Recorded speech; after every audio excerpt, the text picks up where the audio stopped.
ស្ដីអ្នកទាំងអស់គ្នាហើយស្វាគមន៍មកកាន់វីដេអូថ្មីអង្គក្បាច់ជ្រូក version 3ផងដែរបាទ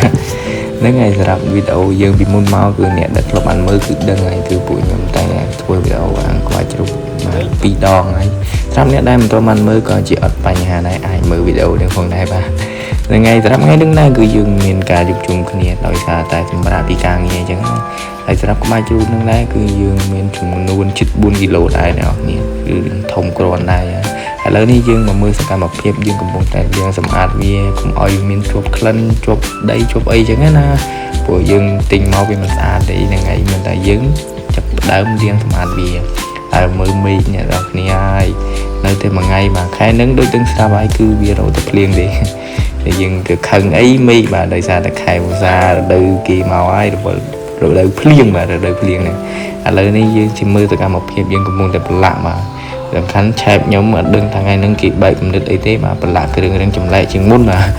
ហ្នឹងហើយប៉ុន្តែរសជាតិអីគឺនៅធម្មតាទេប៉ុន្តែដោយសារតែយើងចង់ឆ្លៃបែបថ្មីបាទថ្មីអានេះគឺយើងមានអាជាដែរកុំឲ្យអត់អញ្ចឹងណាបន្ទាប់ពីយើងបន្លាក់សាច់បន្លាក់អីរួចហើយក៏យើងចាប់ផ្ដើមមកធ្វើការដាក់អាំងវាយ៉ាងអ្នកគ្នានេះជាទស្សនវិជ្ជាមើលអើយអ្នកនរគ្នាគឺមើលហើយគឺវាទំនោរខ្លាំងមែនទែនអ្នកនរគ្នាឥឡូវនេះឆ្លៀតពេលបាទគឺខ្ញុំមកលួចប្រែតិចឯងមានអ្នកលួចថតអញ្ចឹងណាហើយនេះគឺជាទស្សនវិជ្ជានៅក្បែរផ្ទះទីអ្នកនរគ្នាគឺមានអីទេធម្មជាតិអញ្ចឹងណាហើយបែបលក្ខណៈបែបស្រុកស្រែទស្សនវិជ្ជាស្រុកស្រែយើង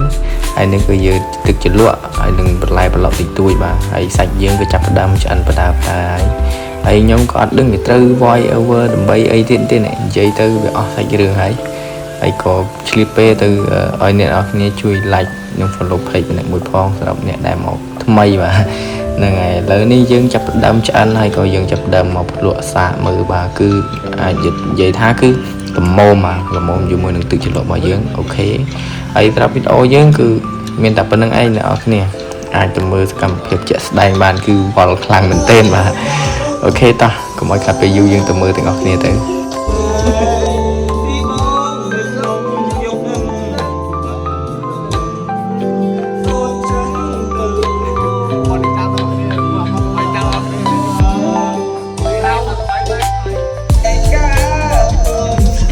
សម្រាប់វីដេអូរបស់ខ្ញុំគឺមានតែប៉ុណ្្នឹងឯងជួបគ្នានៅវីដេអូក្រោយបាទសង្ឃឹមថាមានឱកាសទៀតបាយ